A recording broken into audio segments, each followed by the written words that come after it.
Well, good afternoon everybody, and thank you for joining us. As Paul mentioned, I head up the aged care advice team, and in that role we come across quite a lot of enduring powers of attorney acting for their parents or for friends sometimes when they need to transition into different stages of life. That might be home care, it might be entering a retirement village, or it might be that last stop, which is residential aged care. And in my interactions over the years, the one thing I have noticed is that while the person who's giving away their power of attorney, in other words the principal, has probably understood very clearly what they're doing, they've had a set of questions either with a solicitor like Tim or with the JP where they've said, do you understand that you're giving power to be able to act on your behalf, and they've gone through the whole set of questions. But the person who then accepts the power of attorney, the person who actually has to act for that principal, very seldom has actually necessarily had the opportunity to sit down and have the explanation of what that actually entails. What can I do? What can't I do? What am I going to need to do? So that was the genesis of this actual session, to have a look at that. So I'm going to cover off on a couple of the events where we come into contact with people who are seeking our advice, and then I'm going to let Tim take over the major portion of the presentation. He's going to talk about estate planning in general and answer any specific questions that you have as well, obviously covering off on enduring powers of attorney in some detail. Okay, so what have I gotten myself into? I'm an enduring power of attorney, help. Well, for some of us who are in the room, your clients of the business, you have been for some years, and you will notice that at every single review we say, you've got your will sorted, have you got your enduring power of attorney sorted, and we tick if you've done the right things. Okay? It's a big focus of ours. For many of us though, that enduring power of attorney is something that we've done, we've dealt with it, we've put it away, and it stays in the dusty drawer until some point in the future. We may not need to enact it. It may not become active until we lose capacity. It's important though to know where it's stored. Okay? And then comes the point where actually we do now need to do something with that document. How that document is set up can have an impact on what we can and can't do. Okay? So one of the first places that we find that enduring powers of attorney may need to act is when mum and dad have started to lose some confidence in their own abilities. They might need a bit of help with just ordinary chores, like maybe the maintenance around the house. It might be, they need help with going shopping. It may then transition slowly over time into, well, actually I need some regular help to deal with my daily functions. I need some care at home. Through to, well, actually I really need full-time care. And so those are the points at which people come to see us and seek some advice. And there's reasons for seeking that advice, and we'll go through them. Okay, so if we look at most people would want to stay at home as long as possible, be as independent as possible, and the good news is the government wants that too. So they actually provide quite a range of different services that you can access at different points, which can help you to do exactly that, stay independent. All right. Now the first rung on the ladder is the one that's in the middle. It's called the CHSP, we call it CHIPS for short. It's the Commonwealth Home Support Program. And that program is aimed to give just basic assistance with things like cleaning the gutters maybe, doing a bit of shopping maybe some meals on wheels, okay? And the way that that's accessed is you get an assessment, but the funding is actually given by the government to a range of non-government organisations. They might be people like Vinnie's or Meals on Wheels, even Anglicare and Blue Care, they access some of that funding as well. Okay, so it's very low level help. It's just the odd little bits of things which we don't necessarily want to do or are able to do any longer. Okay, when we progress a little bit further and we might actually need some regular help with things like maybe going to medical appointments or maybe getting some help with the shopping every week, or maybe having some wound dressings. So in other words, we start to introduce some nursing care, maybe, potentially, or not, but there's that option there. That's when we move to the home care package system. And the government offers 4 levels of help in that arena at the moment. Okay, they range from levels 1 to 4, level 4 being the most, and level 1 being relatively low level. Now, in order to access that, you need what's called an ACAT. And a lot of people don't realise that to get an ACAT could be a 6 to 12 month wait. So the idea is to get on that sooner rather than later. Okay. ACAT stands for Aged Care Team Assessment, and it basically is a couple of people who come to your home, ask a bunch of questions, and the common theme that we hear is that, oh, mum and dad say they're fine. I can see they're not coping, but they're just so proud they don't want to accept any help. So they end up with quite a low home care package when actually they probably should have laid it on pretty thick. Okay, in order to get a bigger budget.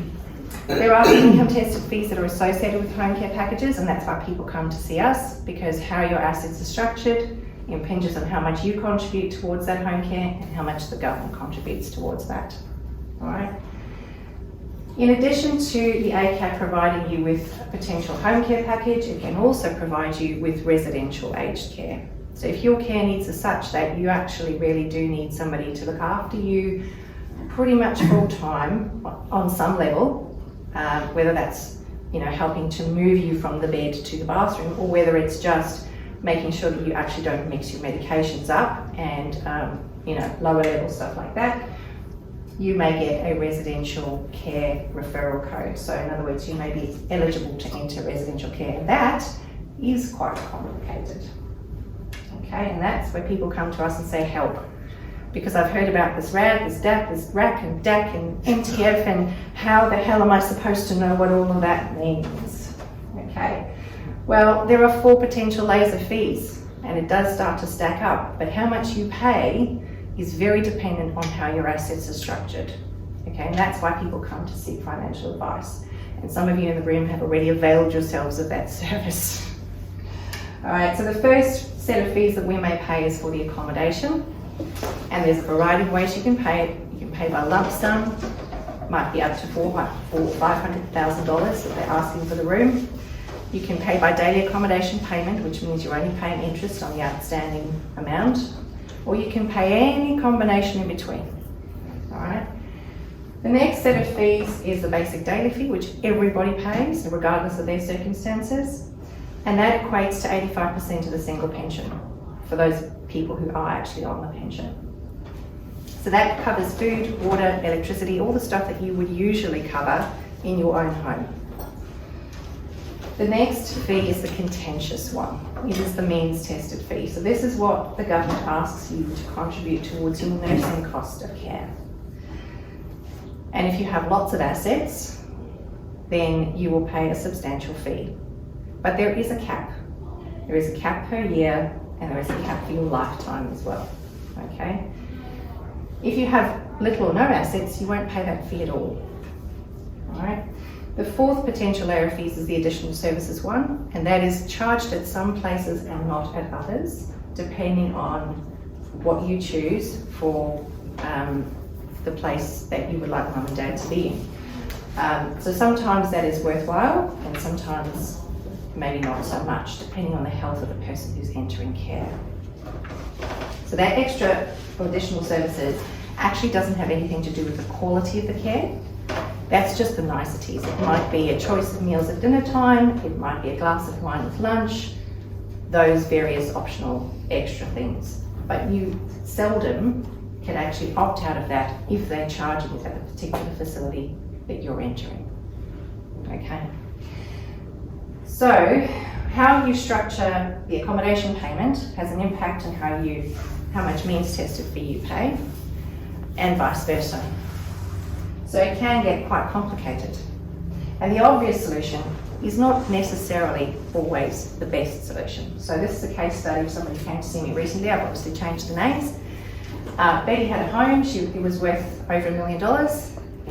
She had a bank account of $500,000.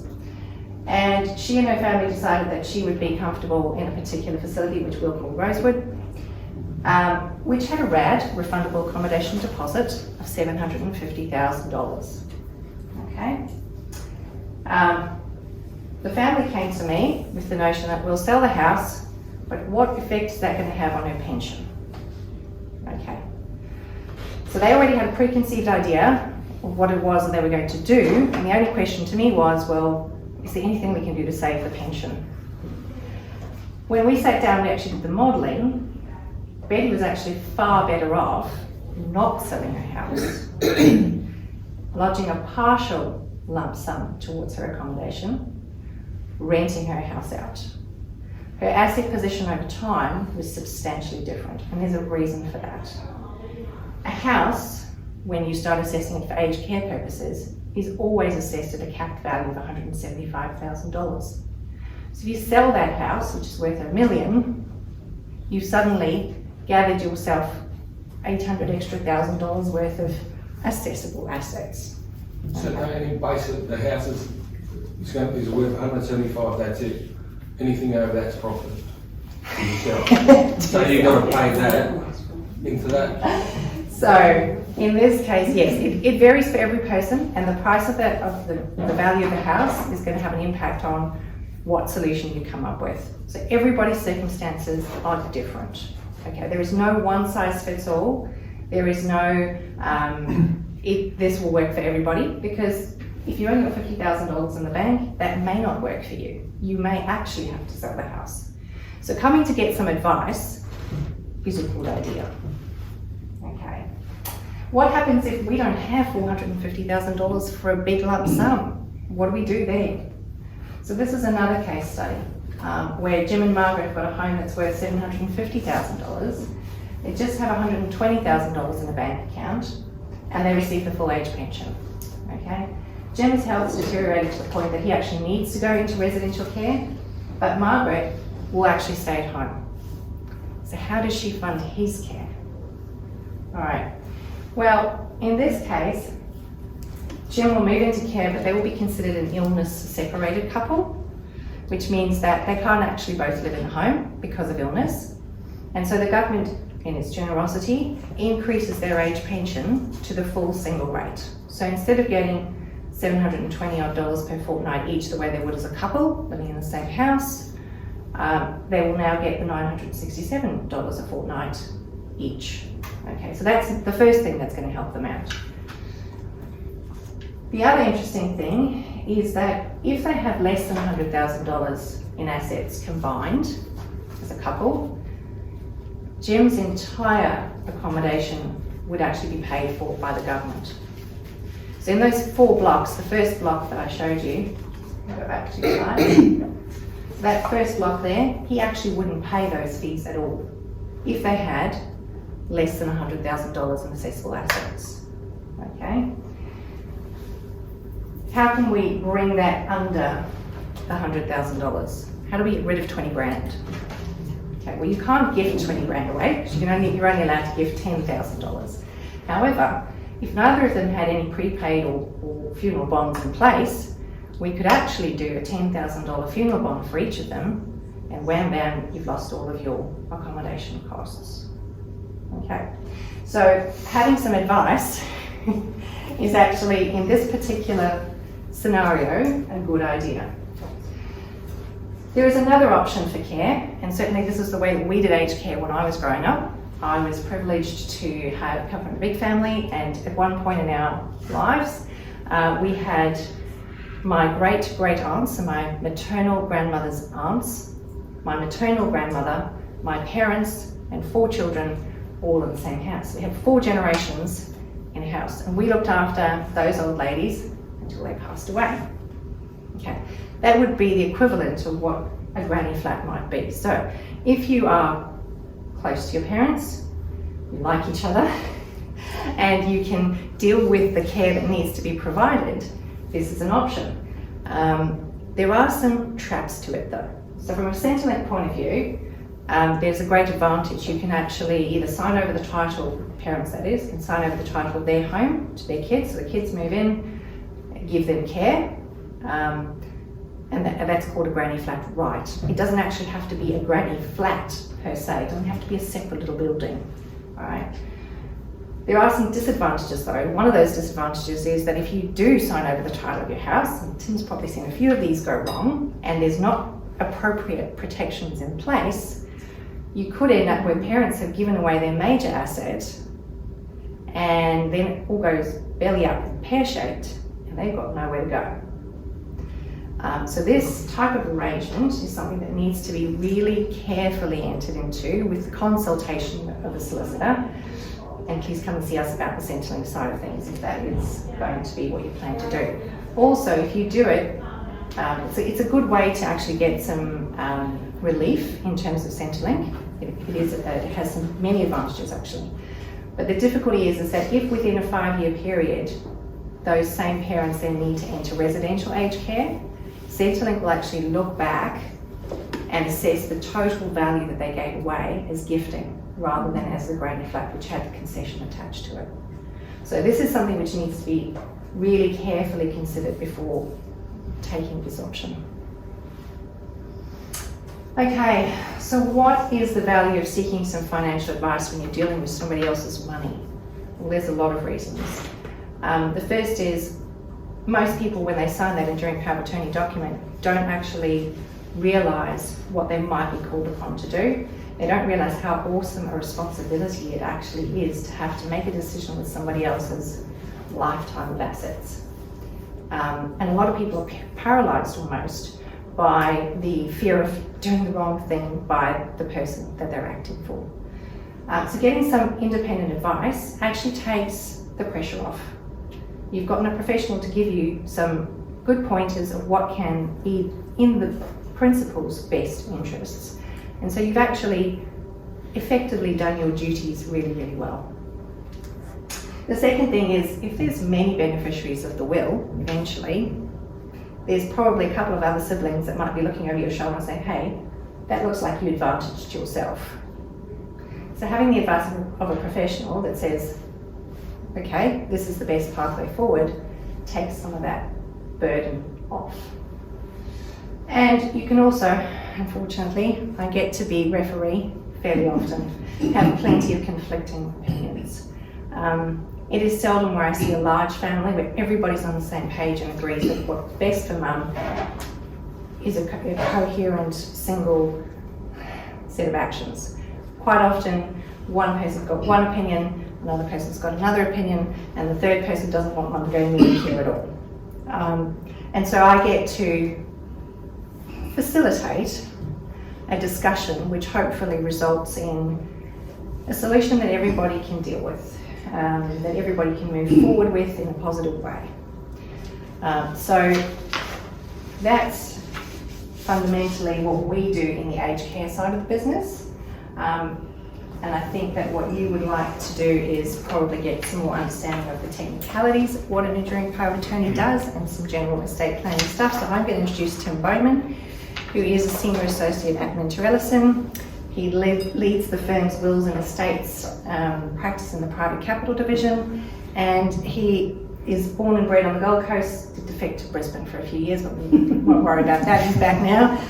Him and his young family live here on the Gold Coast and attend the same school where he went to school, so that's pretty good. So his experience spans complex estate planning and restructuring, incorporates advice and representation for executors and beneficiaries on difficult estates, and he also deals with wills and trust disputes and guardianship with QCAT and things like that. So very experienced Tim Baumann. I will hand over the reins. Well, thank you for RFS for inviting me along today, and it's great to see so many people attending because it's such a relevant thing. You know, we spend a lot of our lives protecting against risks and things that happen or might not happen in our lives, but there's some certainties in respect of this area. And it's important that in circumstances where we're able to, or we have the ability to do so, we take steps for ourselves and our family. For those of you who don't know Ellison, we've got obviously an office on the Gold Coast, probably one of the largest firms on the Gold Coast, and as a legal group, probably the largest law firm in Australia. In terms of the practice area that I'm involved in dealing with wills and estates, but our firm obviously has a number of other areas as well, and we've been lucky enough to be part of some really important things on the Gold Coast. So as a Gold Coast office, we're very Gold Coast centric, being involved in the Commonwealth Games and some of those sorts of things. But, estate planning, it doesn't really give a lot of excitement whenever you say that to anybody. That's a good way to probably send your party guests home, but it's really critical. And it's a very, very important part for people to understand and also to plan for. As I've said on the slide there, the legally binding nature of estate planning generally comprises these documents which we've got noted on the slide there: will, enduring power of attorney, advance health directive, and some advice in respect of superannuation. Now, this could be extended to advice in respect of corporate and trust structures and other things of that sort of nature. But very generally, those are the three documents in Queensland that comprise those. Now, why have I said Queensland? Because in each state and territory, they've all got a will, but their enduring power of attorney differs slightly. Some have an enduring power of attorney like we have, some separate the documents into two documents that you can then sign. Importantly, there is reciprocal legislation throughout the nation that says if you've got a power of attorney in New South Wales, it will be recognised in Queensland. So you don't have to create multiple documents all throughout the country. And as I'll say later on, there's also been some recent changes in the law that have allowed New Zealand enduring powers of attorney to be recognised in Queensland particularly, which of course is very important given our New Zealand countrymen very, very present here on the Gold Coast particularly. Tim, yes. Just go back a second. Yeah, certainly. Would family trust come under family estate? So, yes, indeed. So as I said, you could probably go until about 4 different slides here. The reason why I identify these are because these are specific documents which you can create which form part of your estate plan. A will can often fall into the category of complex and non-complex wills. Never like saying simple wills because that gives an impression about the act of making it which is wrong. You can have a will that creates a testamentary discretionary trust that has a trust within the will itself. And so there are different types of wills you can make. You can have all different structures within it. But in addition to that, you might have a family trust. Now, the family trust is already a document that has been created. It's sitting there, you're using it, might hold some of your investment assets, might hold a whole range of things. When people pass away with a trust or have an interest in a trust, the trust continues to live on. The effect on a trust by somebody's incapacity or death relates more to control. Who can control this structure? One of the big problems you have out there is that people take the view, not unreasonably, that, well, it's my trust, that's my trust over there, so I'm going to make a will that says my trust goes in this way. But that's not an effective disposition of a trust interest, because the trust is a separate entity which will continue to live on. And so what you have to actually focus on as part of the estate planning process is, how is the control? Who's got the control? And what does the trust deed say about where that control goes upon death or incapacity? And you'll find it in the terms. The terms of the deed will say what happens. Regularly there are two important roles: trustee, and there's this other role within a trust which is usually called appointor or principal. And that role will be really the most important role. People are very, understandably focused on who's the trustee of the trust.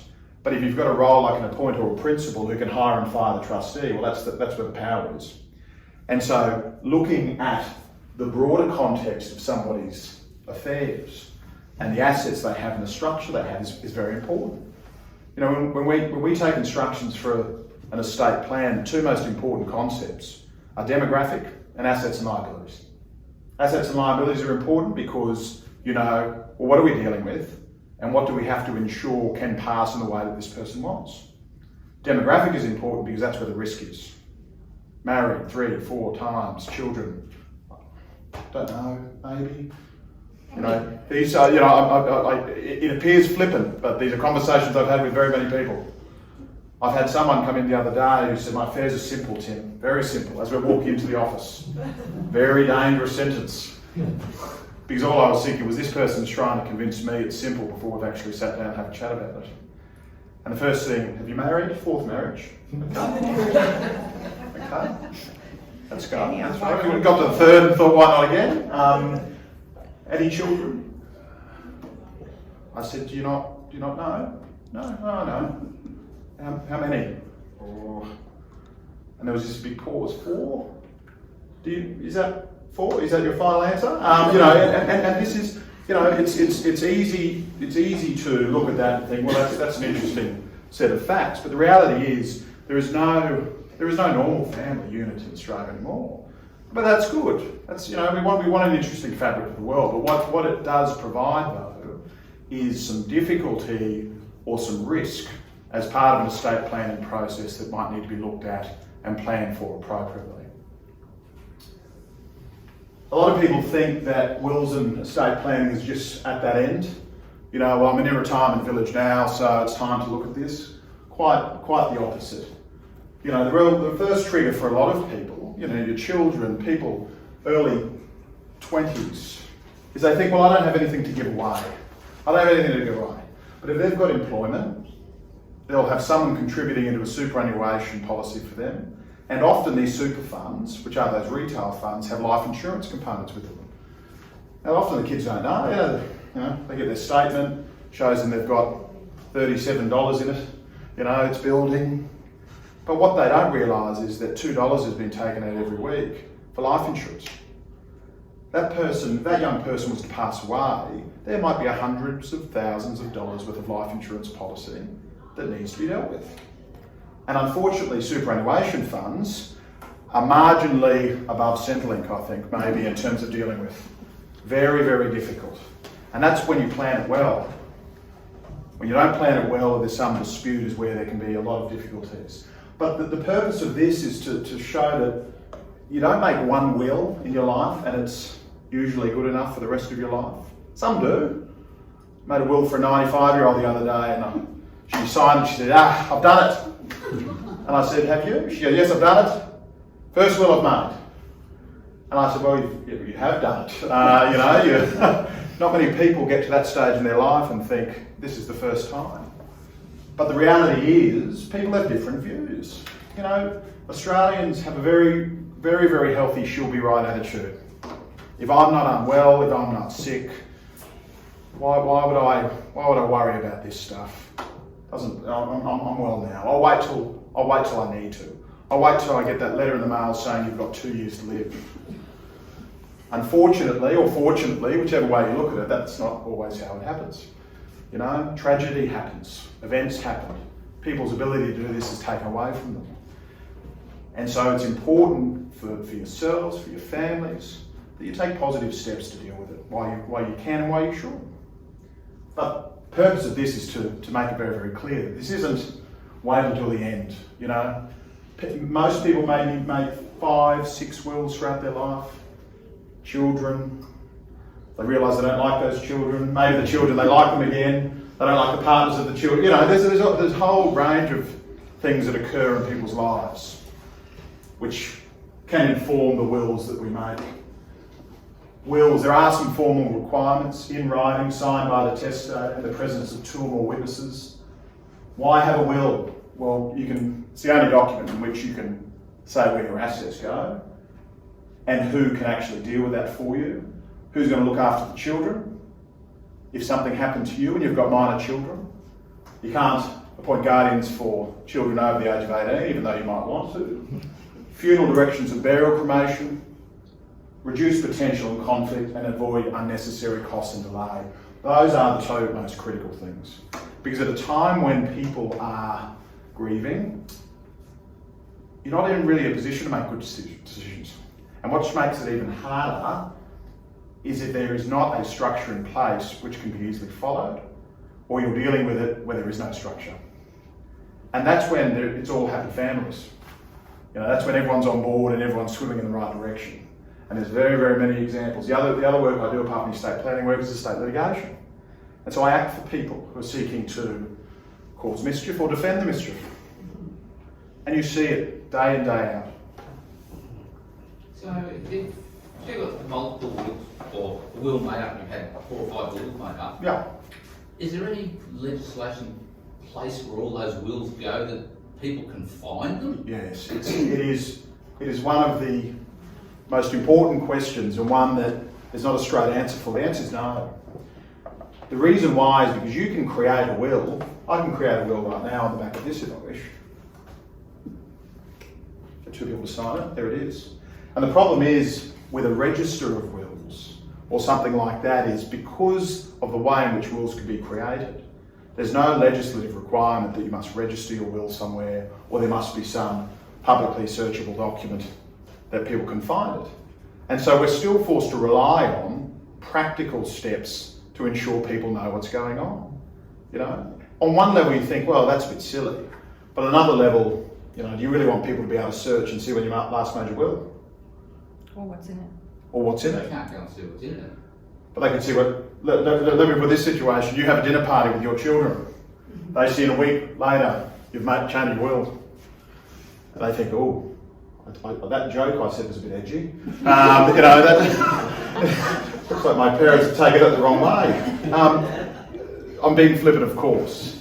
But the concept, unfortunately, for a lot of people out there is that there is no register that can be easily located, or that's still the state of the law right now. Now, there is a lot of reasons why, in my view, that's a good thing, and there's a lot of reasons why there's a bad thing. But the development of the law as it currently stands is that is the position. So from a practical point of view, when I make a will for somebody, there's a couple of things you do. You know, you send them electronic copies, of course, so they can have those. You send them, I still send hard copies. Put it amongst your papers, not in a lock safe. I had a client who said that. Well, I put it in my safe. I said, who knows the combination of the safe? Only me. Right? Well, no one will find that.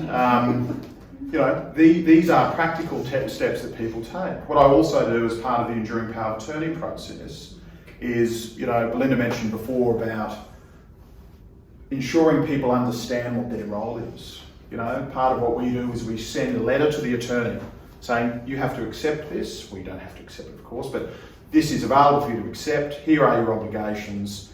Here, importantly, are our contact details. So it's one of those things where you take enough practical steps to ensure that if something happens, there are breadcrumbs for people to find it.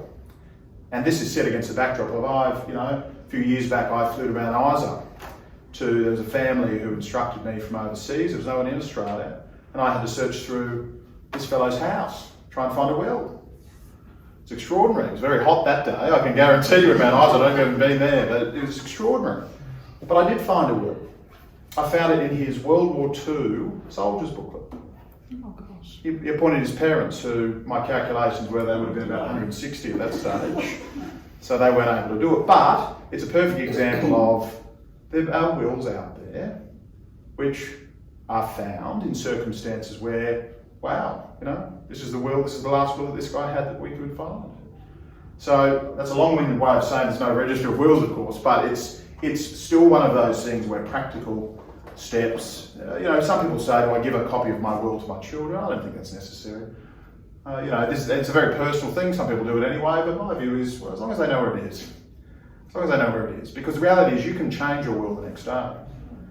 So you don't want to necessarily say, well, this is the will, and then there's 3 different changes and you have to give them updates all the time or whatever the case may be. Know where it is, know who to contact is always the best thing. Practically, again, what we do as lawyers is, if someone says, you know, I want to make a will, we often say, well, have you made previous wills? Yes, right. Well, we get an authority to that law firm, to whoever it is, to keep all of your documents together. So you don't have a situation, or you reduce the risk of a situation where someone says, I've got a will, it's the latest will. Well, hang on, I've got this will. Or they don't find the latest will. You know? And so, again, it's, for better or for worse, it's the system we have by way of no register of wills, and so you take practical steps in order to deal with it. You know, I don't have a will. I regularly get a call from people saying, oh, well, I don't have a will, I'll be right, won't I? Well, I don't know. You might be, you might not be. There is a statutory formula for what happens when people don't have wills. Obviously you need that because not everyone will take steps to make one. And it determines a priority of who can administer your estate. It determines a priority of who receives your assets. The problem is, of course, rigid statutory wills don't take into account individual circumstances and can lead to unjust outcomes. This is what they provide. If you have a spouse and no children, it all goes to the spouse. Now, some people might think, right, well, that's good enough. What it doesn't say is, well, the spouse has to go and apply for a grant of letters of administration to have that priority first. That has cost, that has delay. What other circumstances in which that's going to be affected? This is problematic. Spouse and children. If you don't have a will, the first $150,000 plus half of what's left is if there's one child, or if there's multiple children, a third goes to the spouse. The remaining 2/3 go to the multiple children. Now, you have situations where minor children exist. They then have an interest in an estate. You know, if you can find me a home on the Gold Coast for less than $150,000, I'd be interested to know. So you're going to have minor children have interests in homes. How do you sell them? You've got to hold them. The child gets to 18, can get their entitlement to the estate. Now again, a lot of 18-year-olds might not be in a position where they're going to make the best financial decisions in the world, but they're entitled to it. Thank you very much. Sell the home, Mum. I want to go to Vegas. Probably can't get there at the moment, but you know, the concept still applies. But as you can see, a curious formula. How did they come up with that?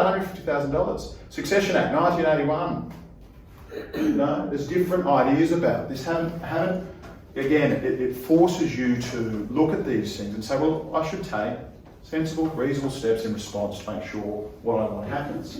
This is an example. Sorry, yes. Just going on that previous page. Yeah. You've got a spouse, Yeah. you've got 2 grown-up kids, Mm. and you don't have a will. What happens then? Section 2. Evan, you said you would take care of that.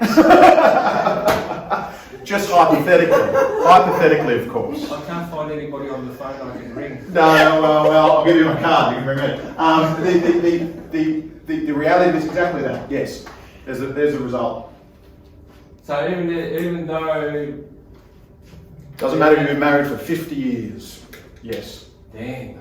Can you agree, if you've got 2 adult children and a spouse, and then 3 agree not to do that, can you do that? Or you have to do that and then deal with it yourselves? You can do that, but there will be stamp duty, CGT consequences for doing so. Right. Because it will effectively be deemed as a disposal by the children of their interest in the estate to mum or dad. Even if you own your house in joint names. Now, different jointly held assets revert automatically to the survivor. They don't form part of the estate. But what we often find is that I'll say to a client, how do you hold your house? And they say jointly. I say tenants in common or joint tenants. And they look at me and go, Joint tenants. well, I don't know. They look at each other. And then we do a search and it's actually one of their name. You know? Comment on that one. Well, the house might be okay. So again, you know, I said at the start, demographic, assets and liabilities. You know, those are the critical aspects of this work and what we do. You know, an example of how it might not work well, a 21-year-old no will killed in a car accident. Minimal assets except superannuation. No binding death benefit nomination was made, and the trustee of the super fund exercised their discretion to pay the benefits to the estate. Don't read the background yet. The estate passed on intestacy to the deceased mother and father in equal shares on intestacy, except, background, father left the mother, and the deceased, weeks after she was born, has never spoken to them since. 21 years. Here's a check in the mail, Dad. Thank you very much. Thanks very much. Okay. This is how it can work in a very unfortunate way. You know, some people might be okay. Maybe, but maybe not. Homemade wills, they're the next best ones. Positives, $20. $20. The most common question I get, I've got a post office will, is that okay? Well, it might be. I don't know, I haven't seen it. You said to me before, jointly held assets. That's fine. But some people don't know how they hold it. They think they hold it in a particular way. So they try and give your interest in the home away. So in my post office will, I want to give my interest in my home to my brother Bob. But you hold that property jointly with your sister. So the sister gets it. That clause in your will is of no effect. So these things, people obviously aren't aware of when you're picking the thing up from the post office, buying a few stamps at the same time. You know, I had a situation not too long ago where the family brought in a post office will. And I said, look, thank you. Yes, I see that. So the estate goes 3 ways. He goes, 3, 4. I said, no, it goes 3 ways. He goes, I forgot my sister's name. And I said, sorry? And he goes, I helped Dad complete this and I've left her off unintentionally. He didn't leave off his name, of course, but the same principle applies. Mistakes are made. You know, my wife will attest to this, but I'm not a particularly handy fellow. You know, I'm paying full freight if I need something done to the house. But I'm not going to try and build an extension to my house. Now, you go to people who know what they're doing. We're going to get a carpenter, we're going to build it. It just so happens that my brother-in-law is a carpenter, so it's worked out really well. But same thing applies. Super is not necessarily an asset that you can give away in your will unless it falls into your estate. If you don't have a binding death benefit nomination, it might not go to the estate. If you have a binding death benefit nomination to someone who can't receive it, a sister, a brother, they can't get it under the super legislation. I think it'll be updated every... Depends. Yeah. So a lot of the super generally falls into 2 categories: retail funds and self-managed super funds. Retail usually every 3 years come up for renewal. So Q Super, Sun Super, all those sorts of things. Self-managed super funds, depending upon the terms of the deed, can allow you to make non-lapsing nominations, and now retail funds can actually allow you to do that as well. But it completely depends upon the nature of your fund and what its terms are. You know, marriage, divorce, any of de facto relationships affect gifts. You know, I had a person come in the other day, had been recently married, this is my current will. No, it's not. You got married recently, you don't have a will. Those sorts of things can impact upon the structures that people have. Almost a will are some very sad stories. You know, the Courier Mail loves running these things. You know, man types will on phone prior to killing himself. Court says that's a valid will. Now, what the Courier Mail doesn't say is that $100,000 was spent to get to that point. You know, and this is the problem. It trivialises the process. Well, I can just. There we are. There's my will. But is it going to be of effect? Is it going to do what you want it to do? It relies on the court being satisfied and everyone agreeing. But if that will gets admitted to probate and someone else loses their entitlement as a result, well, they're probably going to have an issue with it. So they get their own lawyers, you know?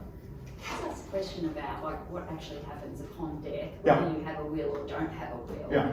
As to whether things like bank accounts and things just get frozen. Yeah. Like, is it better to then have a will? I'm just trying to convince family members that they need will. Look, as soon as the bank knows that someone's passed away with a bank account, they will freeze the account. Yeah.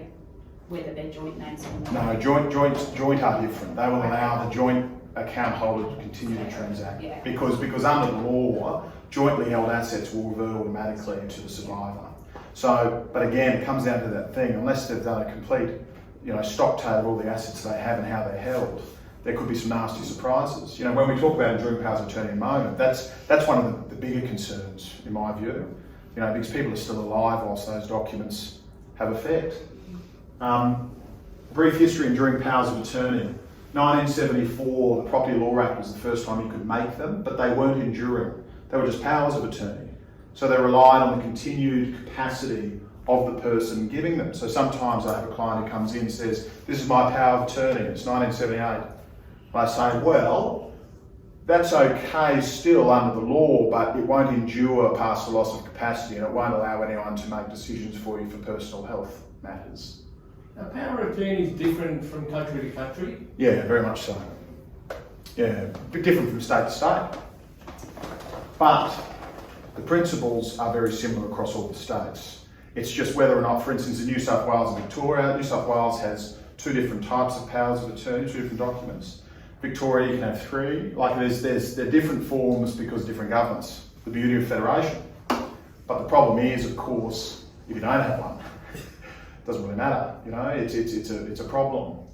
In 1990, that was amended to have them be enduring, but it was only enduring in respect of financial matters, not health matters. And then in 1998, the Power of Attorney Act was introduced. So if you've got one and it's pre-1998, or if you've got one that's pre-1990, it could have different effects. You might not have a valid or good enduring power of attorney to operate. What can go wrong? No automatic authority to make financial decisions for someone under an incapacity. That's the law. That's a very, very difficult thing to tell somebody when they come in and say, Dad has been involved in an accident, he's lost capacity, and all of the money, all of the accounts are in his name. The bank will not let anyone transact on it. They'll say, who's the enduring power of attorney? Well, you didn't make one. Right. Well, you can go off to QCAT and you can get an order that you can administer this person's affairs. Okay? That process is terrible. At a time when you're trying to deal with what's just happened, you have to fill out forms, get medical reports, And wait. For QCAT to deal with it and tell you can deal with this person's affairs. Your husband and wife for 40 years. You know? And that's in circumstances where everybody agrees. Then you realise that relationship you had with the sister-in-law is not very good. She accused you of taking $1,000 from her 20 years ago and starts thinking she's better to put her name forward for this role. And then you get into a dispute. Potential for conflicts to arise. You know, it's important to note this, and it's very important, financial decisions. There is an ability for what's called a statutory health attorney, similar to the intestacy rules, but for incapacity. So if you don't have an enduring power of attorney, but you get involved in an accident, you're at the hospital, the doctors are aware of the provisions of the statutory health attorney. There is a cascading list of people who can make decisions. But you've got to have a backup for those circumstances. But the reality is, most critically, financial decisions, if you've got a business interest, if you've got trust, you know, all these sorts of things are affected by incapacity. If you look at your trustee, and you're an individual trustee, I'd be very surprised if upon incapacity, that power is taken away. What does it say? Who's next? Potential for conflicts to arise. This is where we're seeing a lot of the litigation now grow at the moment. Litigation in respect of pre-death litigation. You know, people looking at the way in which people are acting as attorneys and how they're acting and are they doing the right thing. There's also curious sections of the Power of Attorney Act which says that if there is a transaction between a principal, which is someone who is giving the power of attorney and the attorney, it is presumed to be undue influence unless it's specifically authorised under the document. What's that mean? Mum, who still has her marbles, says, I can see you're financially struggling at the moment. I want to give you $50,000. It's her money. She can do whatever she wants. But if you're an attorney under her enduring power of attorney, under the law, that is presumed to be by undue influence. Which, if someone has an issue, that's the easiest case in the world to make. You're the attorney. You've accepted money from Mum. Oh, but she had capacity. Yeah, doesn't matter. Undue influence. Now, of course, lawyers can be accused of being pessimistic. Because we sit in the corner of the room, wonder how can all go wrong. We say, oh, well, you know, the boogeyman's going to jump out of there, and and people are, oh, that's not going to happen, okay? But there's been many, many clients of mine that have said, don't worry about them. Nothing's going to happen with them. And something does. And the reverse happens as well. You know, sons, daughters, whatever, who you could be convinced are going to bring a claim, do not. So it's unpredictable, you don't know. No one can be sure of anything.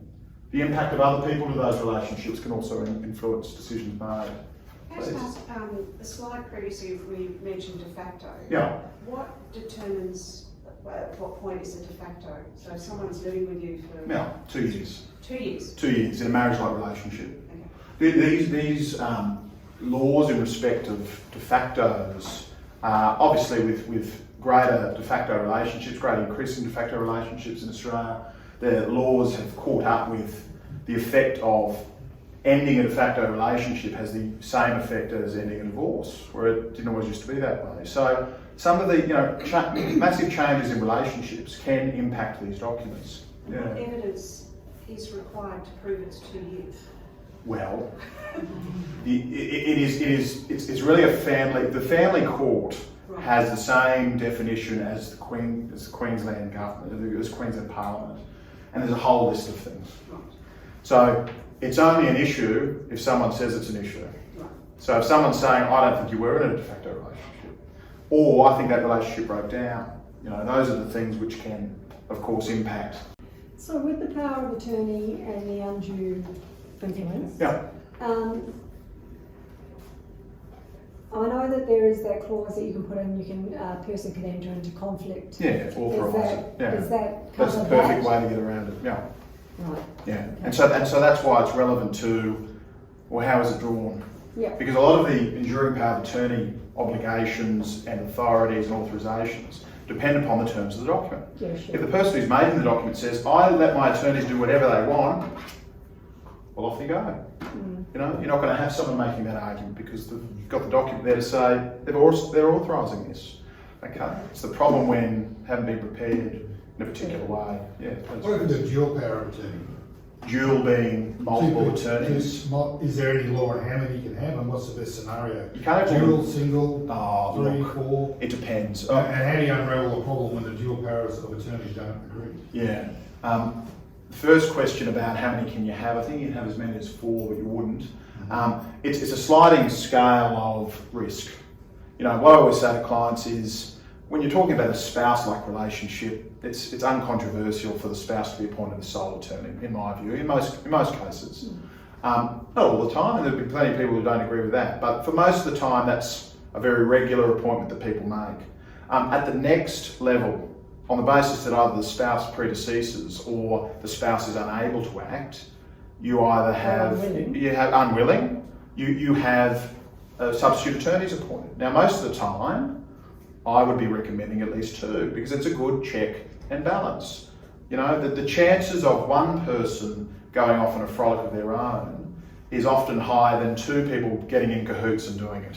You know, and if you're so concerned about whether they are, well, maybe you're not appointing the right person. You know, But in terms of how many, it's weighed up against administrative inconvenience, because obviously if you need someone to sell something and there's 4 attorneys or whatever the case may be, 4 different, one lives over there, you know, just adds to administration and cost. Especially with COVID. But as a general rule, and the more likely documents we create to the spouse solely, and then substitute being children, sisters, brothers, you know, those sorts of things. So it's more likely, yeah. If you've got a power of attorney at the end of the estate, you're sorting out the will. Yeah. Is there a time frame that power of attorney can take to fix up the estate? So the power of attorney will cease upon death. So as soon as death occurs, then the executor of the will takes control. And sometimes people don't realise that, and so they're off still doing things. But death is a very clear separation between attorneys and executors.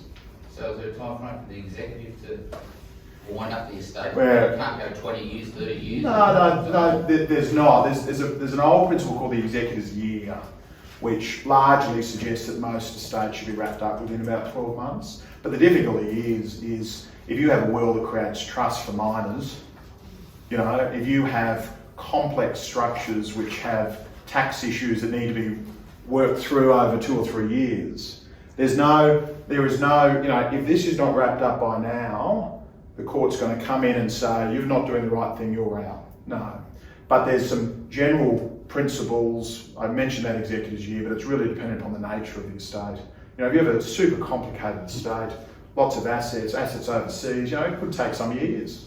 Likewise, if you've got minimal assets, mostly in joint names, you could be wrapped up in 3 months. Where I'll get to it very, very shortly is the ability for people to bring claims can sometimes impact that as well. Okay. Some of the duties I thought would be worthwhile just telling people about. The consult with principals, other attorneys. You know, some of the documents are created on the basis that they're severally appointed, meaning only one signature is required on the document. But there's still an obligation to consult. You know, in terms of a litigation that arises, it's quite regular for someone to say, look, I was the appointed attorney, they didn't even tell me they were doing this. You know, I didn't even know, they were just off they went. You know, there's an obligation to consult. Act honestly with reasonable diligence, seeking financial advice. How do you know that that was a good financial decision? Well, I sought financial advice. This is what it said. I followed the advice. Honest, reasonable diligence. I threw it all in some, cryptocurrency. I thought it was a good idea at the time. Maybe that might be good at financial decision, I don't know. But honestly, reasonable diligence, maybe not. Be careful about the principal's confidential information. As a result of having this attorney, this document, you can get access to bank statements, medical history. You can't just hold a big family gathering and talk about all of that stuff necessarily. Practical steps, of course, if you're talking about treatment for mum and everyone's on board, but it's important to be aware of these obligations. Rules for making financial decisions. Gifts and donations. You can use the principal's money, the principal being the person who's made the document, or other property to give gifts and donations unless there's a contrary intention in enduring power of attorney. So again, we keep looking back to what does the document say? Have they authorised it? Have they said I can make gifts? But if it's the type of nature that the principal would give. So if you were acting as an attorney for your mother, and every year she always bought the grandchildren a gift, that would be sensible. That's right. If you always gave them, an old beach towel, and then you're buying all the grandkids Lamborghinis, that's a different thing. She used to give them gifts. Yeah, but what type of gifts did she give? Must be a reasonable amount. Conflict transactions, which we see a lot. A conflict between the interests of the attorney and the interests of the principal.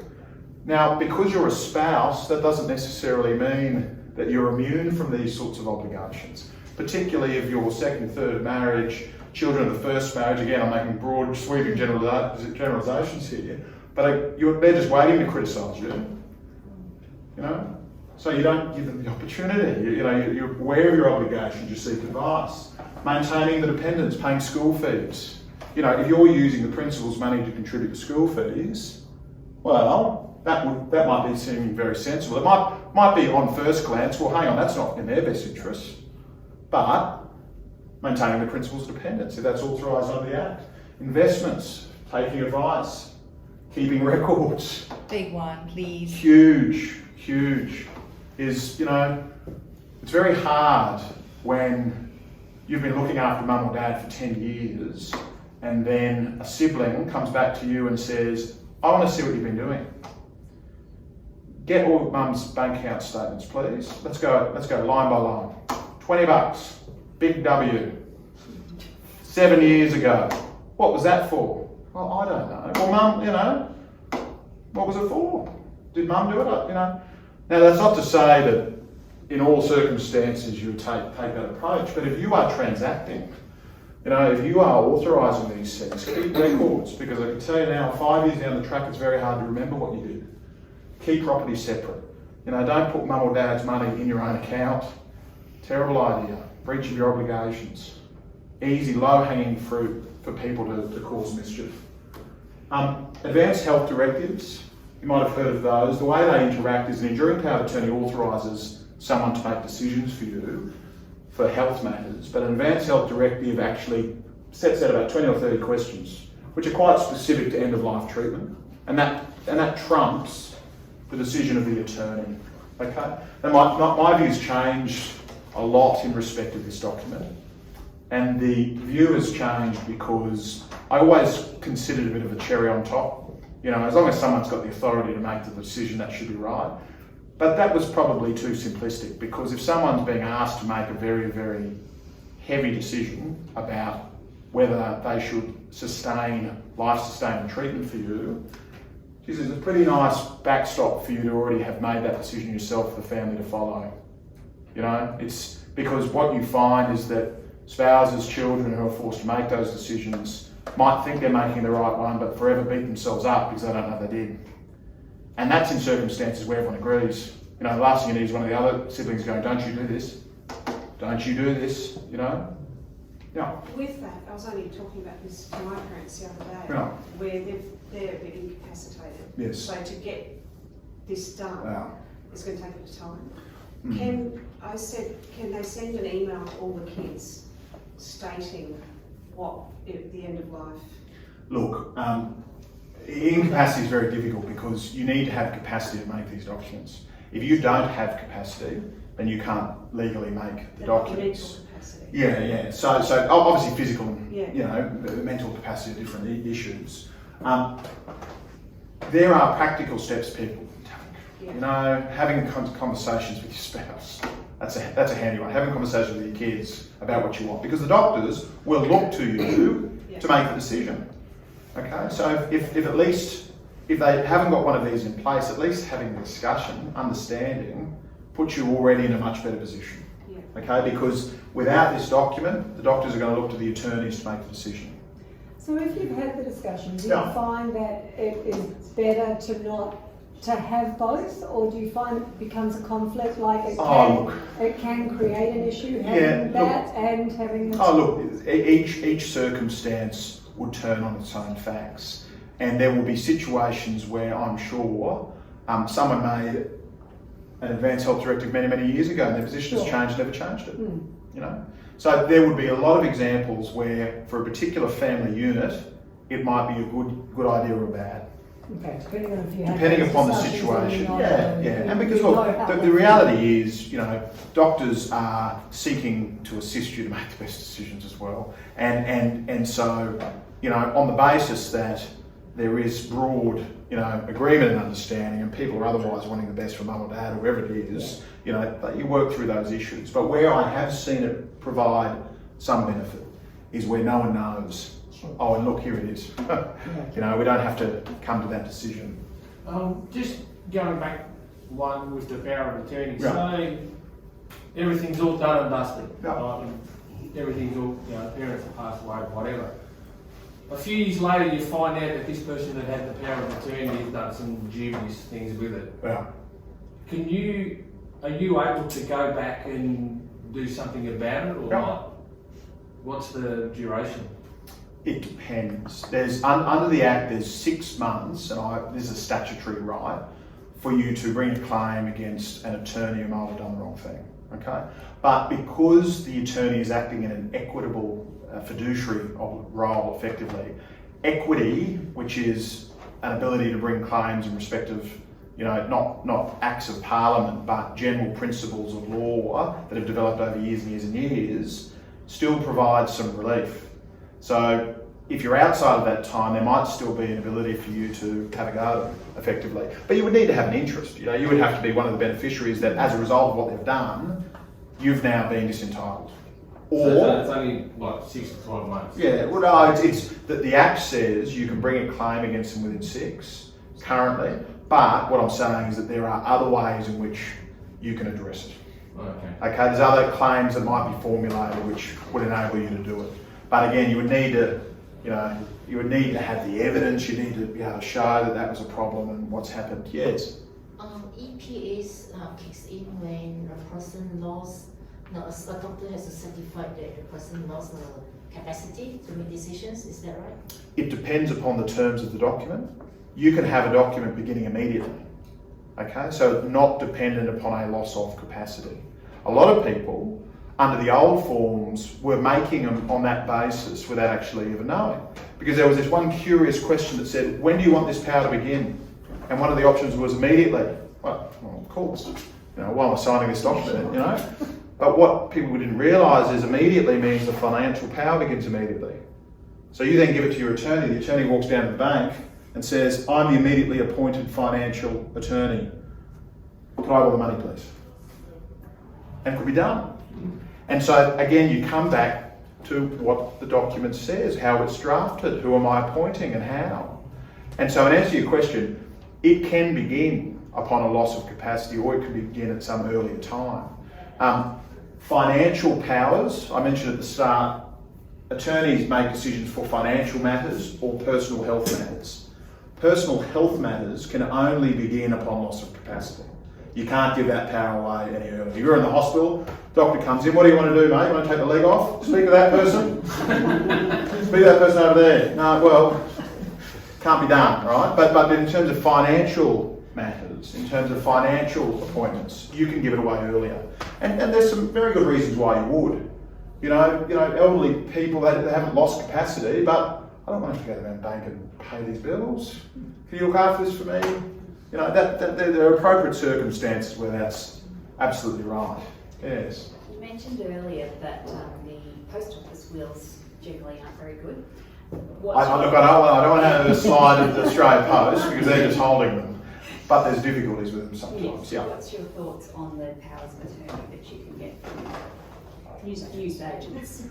Well, the news agents don't have any greater, power than the post office. The bottom line is that it's all about how the document is prepared and what it says and who's getting the power. The example I just provided before about how the old form used to say immediately, is a great example. Because most people who prepared themselves immediate power, but they didn't know they were giving it away. And then what you had was somebody was assisting mum to make decisions without even knowing they were arguably acting in their role as an attorney, which they were doing it for 10 years. Sister, who's always hated them, comes, here I am, what have you been doing? Oh, well, here it is. Oh, well, you were the attorney appointed for the last 10 years. So I'd like records for the last 10 years, please.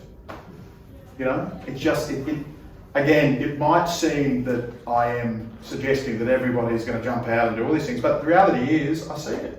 I see it every day. I'm with you, buddy. Yeah. And it's just something which, if you can take sensible steps in response to things, you do. You can't control everything in life. You can't control someone who's just hell-bent on doing something, but you can minimise risk. That's what you can do. Buying mum or dad's house and those sorts of things. Just very briefly, I know we're running over time. I just wanted to touch on a couple of things in terms of estate litigation, which, a lot of the stuff we've been talking about is pre-death with enduring powers of attorney and what happens. That someone rings me up and says, I want to challenge an estate. What they're usually talking about is either challenging the will, so saying that the will was created when mum had lost capacity, she was influenced by somebody, it wasn't created properly.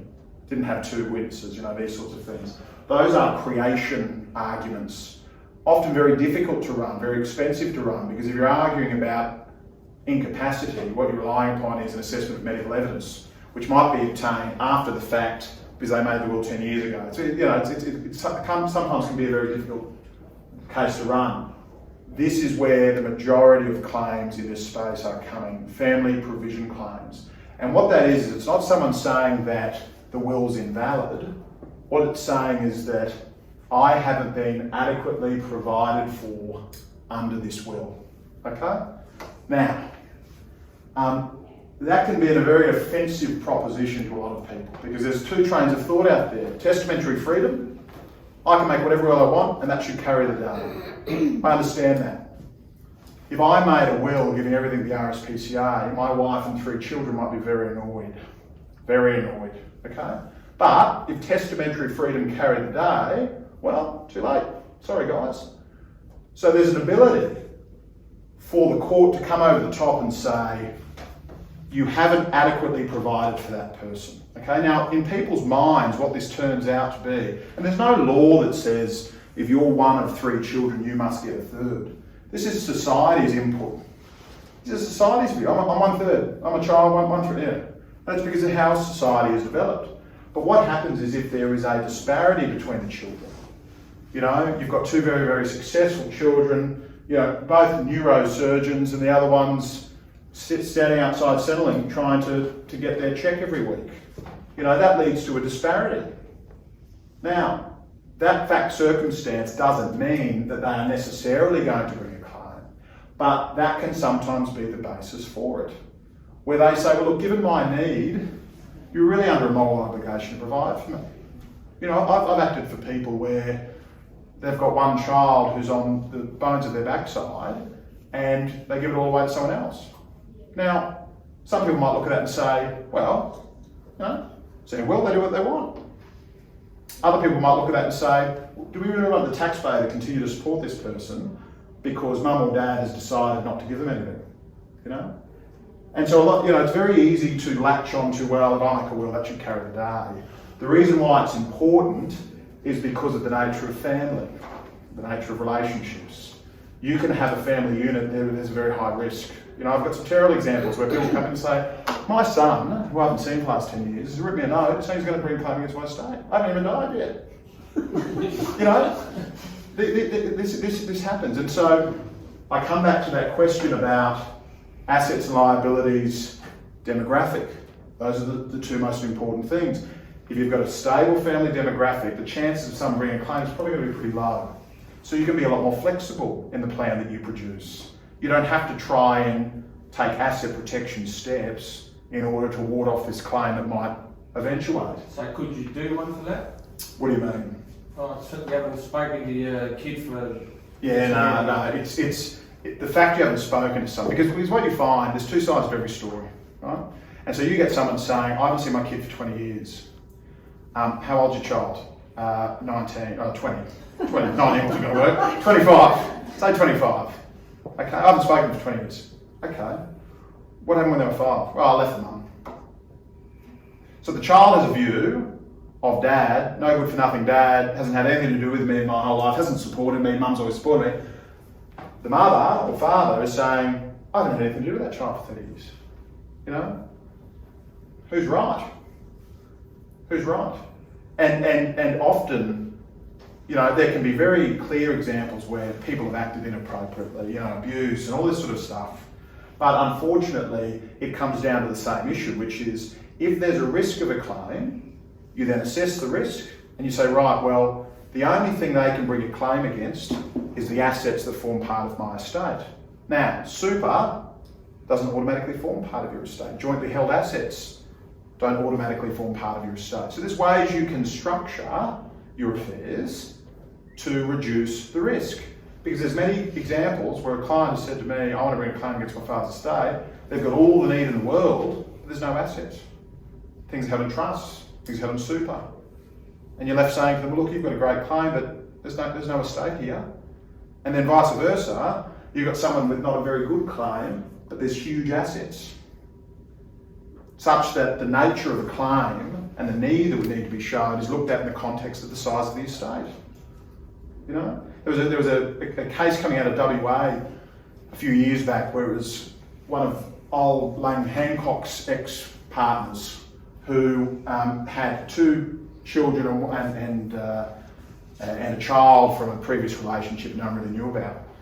And the estate was so large, the court couldn't actually calculate how big the estate was. It didn't know. It just goes, we don't know how big this estate is. And he gave this child $10 million, and they still brought a claim. And the court gave them something. Because the other 2 were getting $500 million. And they were still trying to defeat the claim. They no, $10 million is enough for you. Now, you know, you look at that and you say, well, $10 million is probably enough for most people. But in the context of how big this estate was, the court effectively said the further provision provided is an arithmetic error, really. So there's a lot of factors that can go into this process. You know, who can bring a claim? It's different in each state. You've got assets in other states. Different people can bring claims. Different timeframes apply. You know, there's lots of reasons why, depending upon your asset position and your demographic, why you might take steps. And then other people look me in the eye and say, I'm not going to be around to worry about it. You know, so be it. You're not going to convince me to provide something for this child when I don't want to. And that's not my role. You know, my role is not to tell people how to make their will. My role is to tell people what the risks are of the will that they want to make. And if after hearing the risks they want to then maybe try some other strategy to do something else, so be it. So be it. You don't know what you don't know. Population, obviously in terms of future trends, sorry I've kept you so late. You know, blended families, all these things change the risk profile and increases of incidents of litigation in respect of pre-death litigation now in terms of attorneys, post-death litigation remains an issue. And you know, lawyers, financial planners will always have difficulty telling people that they should do these sorts of things properly. Because the reality is, in terms of our lives, who really wants to think about our children dying? Not me. Why would I want to do that? Why would I want to go sit with someone and say, now, if your wife dies, what do you want to happen? Well, I've got a party on the weekend, I prefer not to think about this, if you don't mind. Okay? But it's the head in the sand approach that unfortunately gets you to a position where that ability to do it might be taken away. And you just don't have that right anymore. And so that's why it's always important to do it. Linda, that's everything for me. Thank you very much, Tim. Yeah.